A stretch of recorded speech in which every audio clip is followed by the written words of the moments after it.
Graça e paz, mais uma vez nos encontramos aqui para juntos podermos glorificar o nome do nosso Deus, exaltá-lo, bendizê-lo e que, de fato, Deus seja glorificado através desse culto online.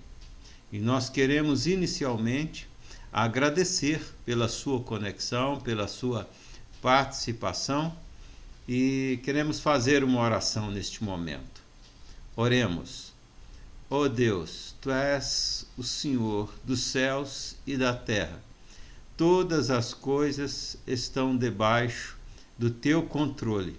Tu és onisciente, não há nada que fuja o Teu conhecimento. E Tu és onipresente. Não há local, visível ou invisível, onde o Senhor não esteja. Ao Senhor toda a honra, toda a glória, eternamente. Amém.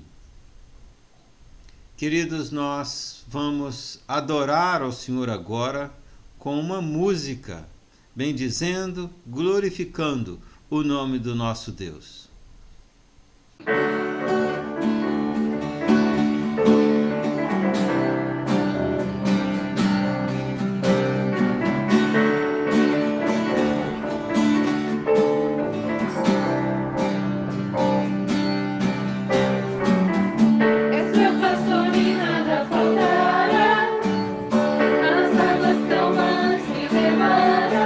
Trazendo paz ao meu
Oremos mais uma vez.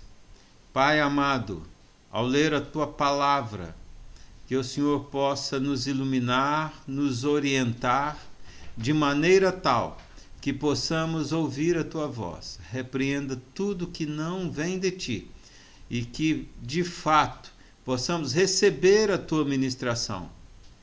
Nós clamamos porque sabemos que só somos edificados quando, de fato, Teu Espírito fala conosco. E é isto que clamamos. Em nome do Senhor Jesus. Amém. Nós vamos ler hoje em Gálatas, capítulo 5, os versos 16 a 26. Todos os domingos temos pregado de forma sequencial. Cada sermão tem nos levado ao próximo. E hoje é um ponto desse sermão que queremos ver aqui sobre o conflito da carne com o espírito. No domingo passado, ou no vídeo anterior, nós vimos ali em Romanos 7, falando sobre liberdade.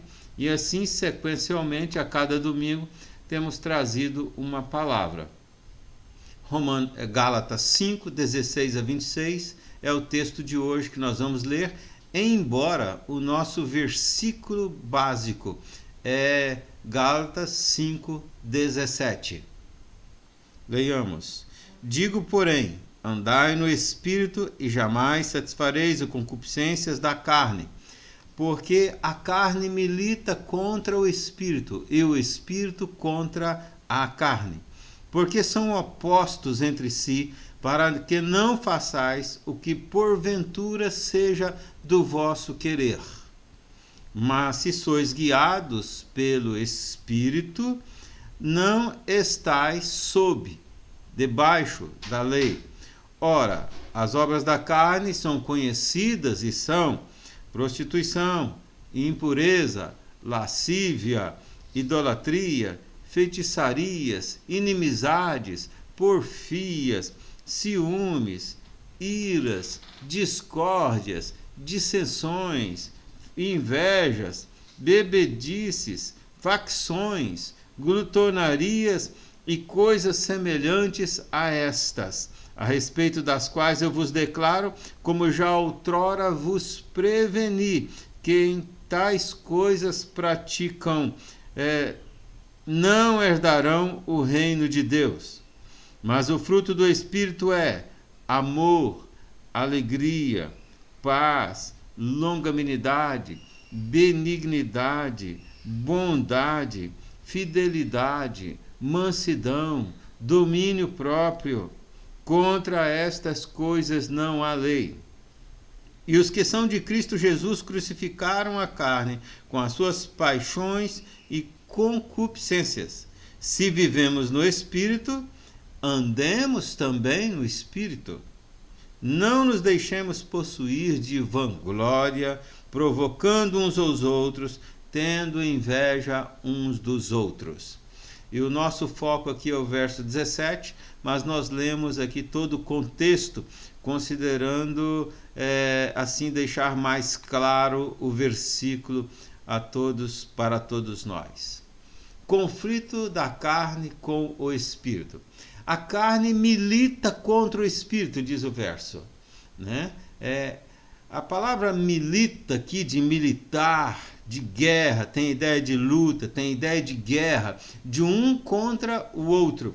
Na verdade, essa palavra, se traduzida isoladamente, fora de um contexto, de uma frase, a melhor tradução e a tradução literal seria deseja. A carne deseja contra o Espírito e o Espírito contra a carne, por isso são opostos, contraditórios, antagônicos, né, entre si.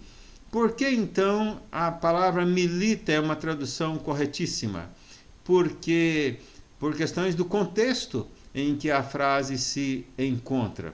Né? Por exemplo, se eu disser que remédio ruim, e ao tomar um remédio, né, faço uma cara muito feia e digo que remédio ruim, todos vão entender, os que estão ao redor, de que estou dizendo que esse remédio tem um sabor horrível. Mas se eu estiver com dois 2 caixas de remédio, tomar um e disser, esse remédio é muito bom, em 10 minutos já não sentirei dor alguma, e tomo o outro e digo, mas que remédio ruim. As pessoas vão entender, mesmo sorrindo, e digo, que remédio ruim. As pessoas vão entender que o efeito do remédio é muito ruim, que ele não faz efeito. De maneira que a mesma palavra, dependendo do contexto, dependendo da forma em que é dita, toma sentido diferente. E às vezes uma palavra, né, em outro idioma, ou mesmo no nosso, né, pode ter sentidos diferentes. Daí, ouvindo um teólogo luterano, né, especialista em Martinho, especializado em estudos de Martinho Lutero, que foi convidado para dar uma palestra no evento Fé Reformada, aqui em Vitória, né? E me lembro que ele disse acerca de Martinho Lutero, reformador, ao traduzir a Bíblia, houve frases que ele demorou uma semana, e ainda com auxílio de mais um colega, né, entendido nos idiomas, para poder traduzir aquela frase. Por quê? Porque há frases que, numa expressão, principalmente da língua semítica ou mesmo grega, para o português, né, é complicado você escrever a ideia, e daí o cuidado e o zelo na tradução e do tradutor para colocar da maneira o mais clara, compreensível e fidedigna o possível.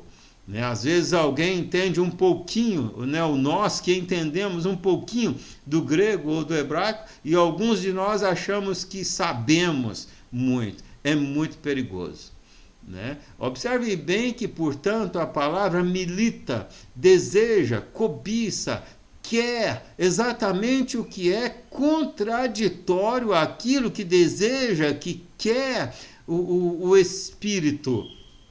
E daí o conflito interno, né, em que um se levanta contra o outro. A carne se levanta contra o espírito e o espírito se levanta contra a carne, porque são dois reinos totalmente diferentes e opostos. São duas forças totalmente diferentes e opostas, habitando no mesmo terreno, no caso, o indivíduo.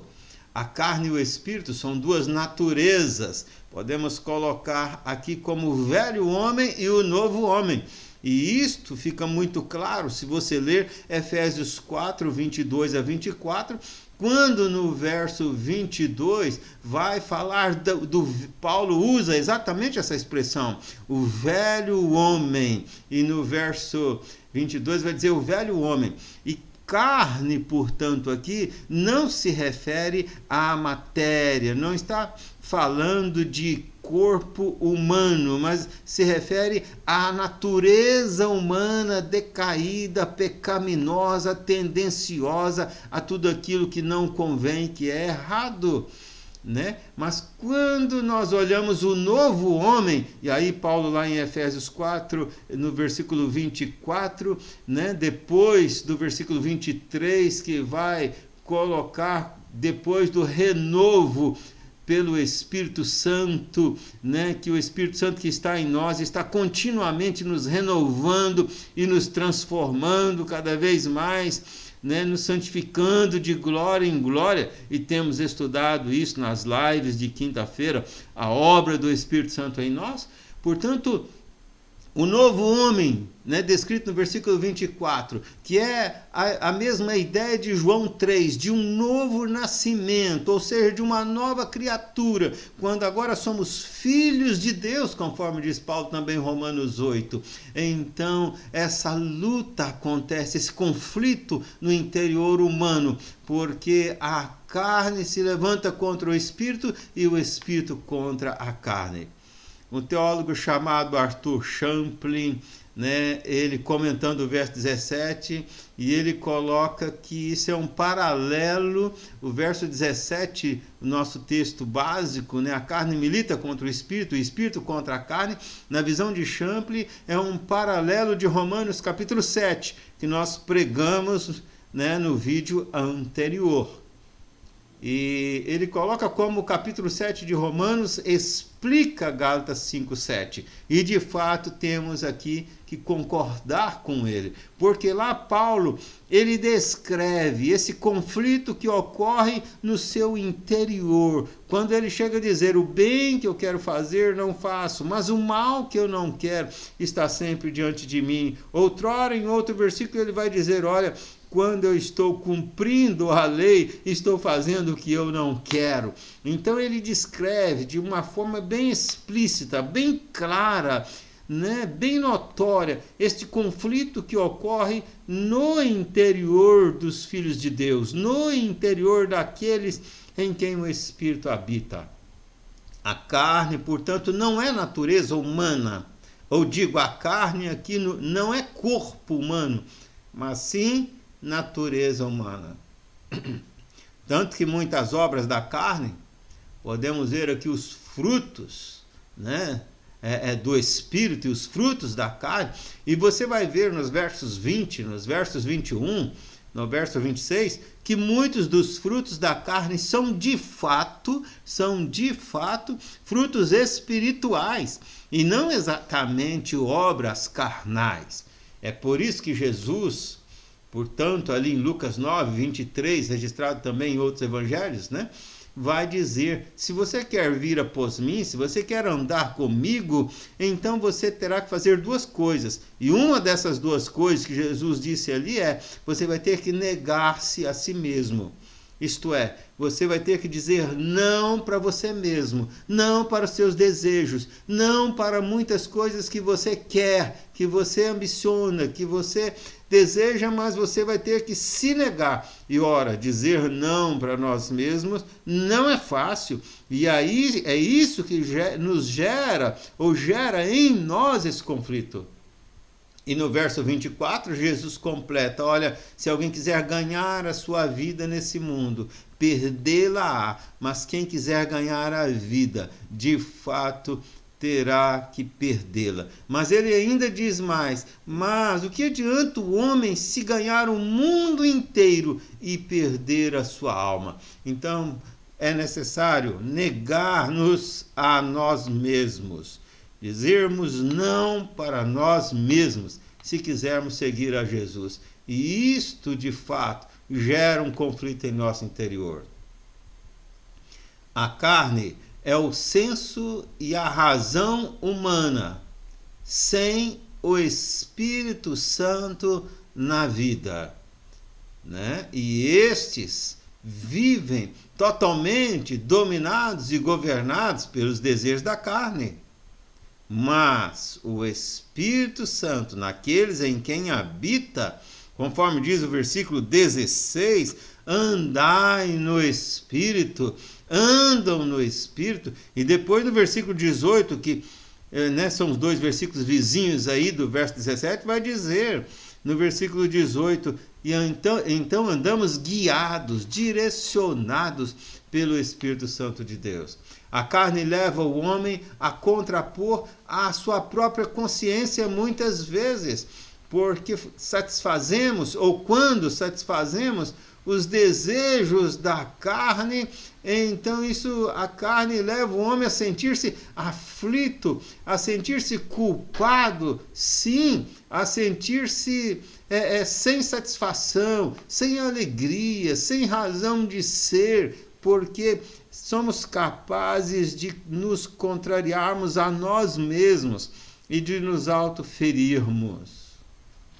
Mas tem igreja aí, né, pregando a satisfação da carne, numa pregação totalmente humana, numa pregação totalmente interessada em coisas carnais e não preocupadas com a vontade do Espírito Santo.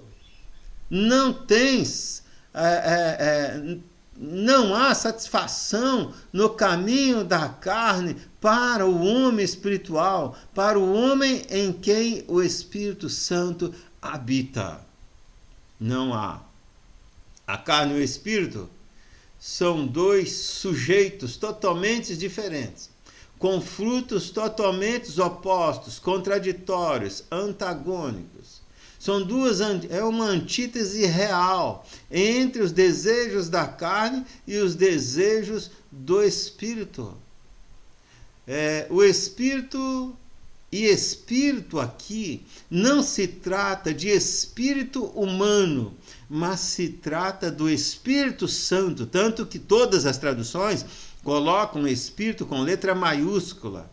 Está se referindo ao Espírito de Deus que em nós habita. É em nós que se dá esse Espírito, que se dá esse conflito. No homem em quem o Espírito Santo de Deus não habita, na verdade ele não experimenta esse conflito, porque a carne o domina e o controla. Ele é viciado nos pecados e vê o pecado com naturalidade e com prazer. Ele se deleita no pecado. Daí poder-se afirmar que este mundo é o único céu para aqueles que vivem sem Deus, porque se deleitam neste mundo, os prazeres deste mundo. Mas este mundo é o único inferno para os filhos de Deus, porque é o único local onde sofremos,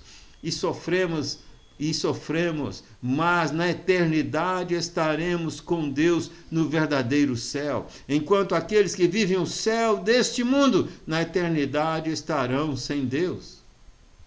Então a carne e o espírito são dois sujeitos opostos, por isso é impossível harmonizá-los, é impossível reconciliá-los, é impossível o homem em quem o Espírito de Deus habita conseguir viver sem este conflito interno que se dá em nós, porque a natureza pecaminosa ainda está em nós, porque nós ainda somos pecadores. O processo que ocorre, conforme dito lá em Efésios 4, versículo 23, da obra do Espírito Santo de Deus só será consumada, plenamente consumada, quando nos encontrarmos com Cristo na glória, Ele voltar, ou nós tivermos ido ao encontro dele antes, através da morte. Por isso, o homem espiritual não vive sem luta.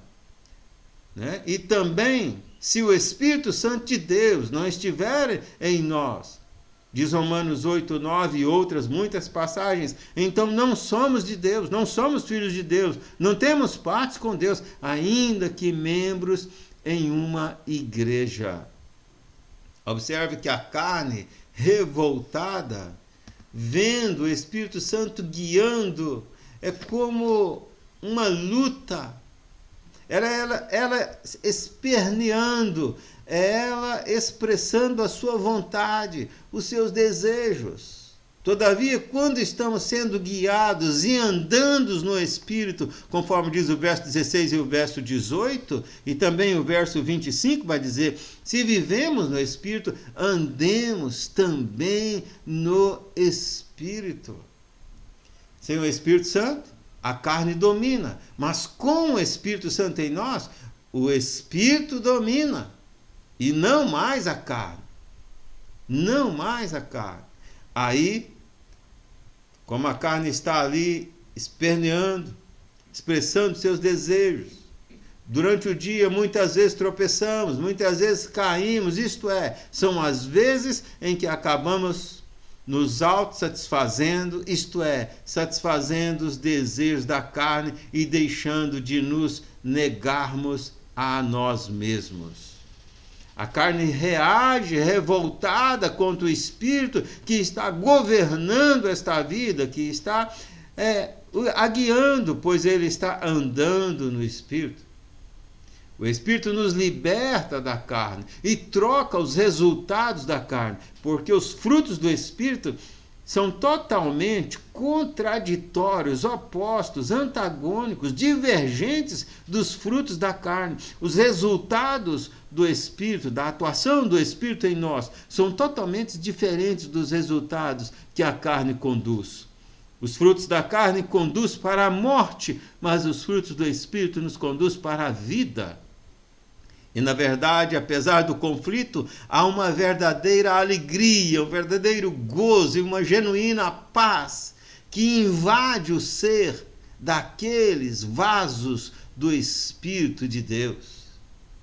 O Espírito é Deus, presente nos filhos de Deus. Por isso a vitória do Espírito é certa. E Jesus chegou a dizer: se o Filho vos libertar, verdadeiramente sereis livres. Por isso vai dizer o apóstolo João, em 1 João 3, versículo 6, versículo 9 e 10, 1 João 5, versículo 18 e 19, que se alguém, resumindo esses versos em um só, se alguém vive na prática de pecado, isto é, entregue aos desejos da carne, ele nunca viu a Deus, ele não conhece a Deus, ele não é de Deus. E João fala de forma duríssima ao dizer, na verdade, são filhos do diabo, ainda que sejam até mesmo lideranças religiosas, não importa. Aquele que foi livre em Jesus Cristo não pode viver em nenhum tipo de pecado, ainda que caiamos em todos eles, ainda que tropecemos em todos eles. E digo isto porque quem nunca desejou a morte, por exemplo, de um bandido terrível ao ver na televisão uma descrição horrível de um monstro, porque chamar tal indivíduo de um animal seria uma ofensa ao animal, e você de repente pensa, esse cara podia morrer. Você já desejou a morte de alguém. Se a lei no Brasil não há pena de morte, então você já matou alguém, já pecou. Quem nunca em toda a vida, tendo a fisiologia normal, nunca desejou alguém do sexo oposto de forma indevida em dado momento da sua vida? Então já adulterou, porque Jesus disse, se olhar para uma mulher, né, e aí pode ser a mulher para o homem, o homem para uma mulher, e desejar, já adulterou-se com ela, disse Jesus. Embora alguns tentam mudar o sentido das coisas, mas Jesus disse isso literalmente, está aí na Escritura. Então nós caímos ao longo da vida em todos os tipos de pecado, mas não podemos viver em nenhum deles, ainda que seja o pecado da omissão, ainda que seja o pecado de não fazer o que devia ter sido feito, por exemplo, que são considerados pecados menos graves, todavia são pecados também. Mas embora todos os dias tropecemos, caímos, pecamos, não podemos ter nenhum pecado em que seja natural, em que o amemos, em que vivemos nele. E se alguém vive nesse sentido, tem que declarar guerra, porque tem que se sentir mal e tem que estar na luta, porque Deus liberta alguns instantaneamente, o sal ali instantaneamente, outros é um processo que dura tempo, mas tanto um quanto o outro Deus o liberta, porque não é possível alguém em quem o Espírito habita viver em pecado com consciência tranquila e não se importar. Então ele não é filho de Deus, não é nascido de novo. E João diz, é filho do diabo, ainda que não saiba. Por isso considero João, e já disse isto em um dos sermões anteriores, um dos apóstolos, ou talvez o apóstolo mais bravo, porque embora ele é tão meigo, tão educado, fala de forma tão carinhosa, mas fala também de forma dura, direta, como, por exemplo, nesse texto, nesses textos citados, em que ele chama de filhos do diabo. Porque não é possível andar na carne com o Espírito Santo de Deus morando em você. A luz e as trevas não combinam. Não há como servir a dois senhores. Ou hemos de aborrecer a um ou ao outro, disse o Senhor Jesus Cristo. Isto é, ou hemos de satisfazer a um ou ao outro. Para Deus, ou você é amigo ou você é inimigo. Para Deus, ou você é 100% guiado pelo Espírito, é assim que ele o vê, embora sejamos ainda pecadores, ou você não é guiado pelo Espírito e não anda no Espírito. Ou você anda na carne ou você anda no Espírito. Para Deus, você está vivo espiritualmente ou morto. vivo espiritualmente e vivo para a eternidade com Ele, ou morto nos delitos e pecados, debaixo da ira e da condenação, conforme diz Ele mesmo em João 3,36. Quem crê no Filho, quem crê em Jesus tem a vida eterna, mas quem permanece rebelde contra o Filho, satisfazendo os desejos da carne, quem permanece rebelde contra o Filho, permanece debaixo da ira, da fúria de Deus, e que será derramada sobre tais no dia do grande juízo. Disse isso Deus que criou os oceanos, disse isto Deus que criou os continentes, disse isso Deus que criou os milhões de estrelas e, segundo cientistas, milhões de galáxias. É Ele quem diz, e é Ele quem promete a vida eterna para os que creem em Jesus, como João 6,47. É verdade, mas é verdade mesmo. Quem crê em mim tem a vida eterna, mas quem se mantiver rebelde permanece debaixo da ira. Quem não crer já está condenado. O Deus que criou o sol é quem diz estas palavras. Mas Romanos 8,1 então nos alivia e nos tranquiliza a nós, que sabemos que somos pecadores e caímos todos os dias em pecados, mas nos diz: agora, pois, já nenhuma condenação há, não há morte, não há inferno, não há condenação alguma. Para quem? Para os que andam no Espírito, para os que são guiados pelo Espírito. Para quem? Para os que estão em Cristo Jesus. Em quem? Para aqueles em quem o Espírito Santo de Deus habita. Portanto, meus queridos irmãos, a carne milita contra o Espírito, e o Espírito contra a carne, porque são opostos entre si. Daí, enquanto vivos, vivemos esse conflito interno por toda a nossa vida. E observe bem que Paulo, o apóstolo Paulo, descreve isso claramente lá em Romanos 7. Conflito que ele vivia. E quanto mais próximo de Deus, mais renovado, mais transformados, maior é o conflito interno, porque maior é a consciência de pecado. Você tem andado no Espírito Santo de Deus? Ele tem guiado a sua vida?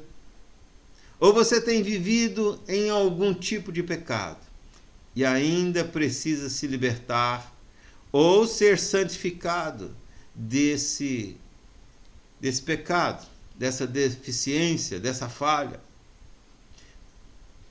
A vida toda é um processo de santificação, mas o Espírito Santo de Deus está fazendo a obra cada dia. E é Ele que vai nos guiando, que vai nos direcionando. E o versículo de número 25, então, concluo com esse versículo. Se vivemos no Espírito, andemos no Espírito. A nossa vida, as nossas palavras, o nosso comportamento e até os nossos sentimentos precisam condizer com aquilo que nós falamos que cremos. Modo contrário, é tudo palha, é tudo utopia, é tudo fantasia, é tudo ilusão. Mas aqueles em quem o Espírito habita, guia e direciona, estes são luz, estes são sal, temperam o ambiente, estes são diferentes. Seja luz, seja sal, seja bênção, ande no Espírito. No próximo vídeo, pretendemos continuar essa reflexão, hoje intitulada Conflito da Carne com o Espírito. Que Deus abençoe a sua vida. Nesse momento nós queremos orar, concluindo, e que Deus possa estar abençoando a sua vida. Queremos orar com você e por você. E assim estará concluído. Oremos. Pai Santo, bendito sejas o teu nome, porque tu és santo, santo, santo. E o Senhor, só o Senhor é santo, santo, santo. E o Senhor é digno de toda a honra e de toda a glória. Muito obrigado. Muito obrigado pela tua palavra que nos instrui, que nos ensina, que é a revelação do Senhor para nós, acerca de nós mesmos e acerca do que tu és. Muito obrigado pela oportunidade de proclamarmos as tuas verdades. Muito obrigado, porque a tua palavra é perfeita e imutável, e durante os séculos e milênios ela nunca envelhece, ela é sempre nova e se renova a cada dia que a lemos. Muito obrigado pela advertência e a instrução que o Senhor nos deste nesta feita. E agora, em favor de cada um que está conectado neste momento, neste vídeo, que o Senhor os abençoe. Aqueles que porventura com problemas físicos, que o Senhor tenha misericórdia, seja juntando os medicamentos, seja os abençoando de forma milagrosa, porque para o Senhor não há impossíveis. Mas segundo a tua vontade, o Senhor visita cada um que está com problema de enfermidade. E o desejo do nosso coração é que seja os curando, porque o Senhor é também o Deus que cura. Clamamos ao Senhor por aqueles que estão com problemas financeiros, que o Senhor os visite, segundo a realidade e necessidade, fazendo a obra de que carecem. Clamamos por aqueles com problemas familiares, que o Senhor intervenha nesta família, agindo com poder e glória, fazendo acontecer o que precisa acontecer. Clamamos principalmente por aqueles com problemas espirituais, seja para a libertação de quem precisa ser libertado, seja para a edificação e santificação daqueles que precisam ser santificados, porque já são servos do Senhor, edificados. Clamamos em favor de todos os ouvintes. Clamamos também, e nesse momento consagramos ao Senhor os dízimos e ofertas que foram entregues ao longo desta semana. Também oramos pelas autoridades desse país. Tem misericórdia, Senhor, principalmente do povo, das classes inferiores, muitos indo para as ruas, morar nas ruas. Tem misericórdia, Senhor. Clamamos, porque Jesus teve compaixão das multidões. E nós, ó Pai, clamamos em nome de Jesus, tem misericórdia, dê dias melhores, olha para esse povo sofrido. Clamamos também pela tua igreja, que o Senhor levante pregadores, pessoas cheias da unção do teu Espírito para anunciar as verdades. E que o Senhor mesmo administre as verdadeiras igrejas, não as comerciais e as falsas, mas as verdadeiras igrejas, para que brilhem Jesus, independente da denominação. Clamamos também ao Senhor, que o Senhor esteja diante dos teus filhos, os protegendo de todos os males. Que o Senhor esteja ao redor dos teus filhos, no mundo inteiro, os guardando. Que o Senhor esteja dentro em teus filhos, direcionando-lhes os pensamentos da razão e os sentimentos do coração. E dessa forma, a graça excelsa do nosso Senhor Jesus Cristo, o amor de Deus, o nosso Pai, a comunhão e as consolações do Espírito Santo de Deus, repouse sobre vós, irmãos, e sobre todo o povo de Deus, agora e para sempre. Amém. Amém. Obrigado pela sua atenção.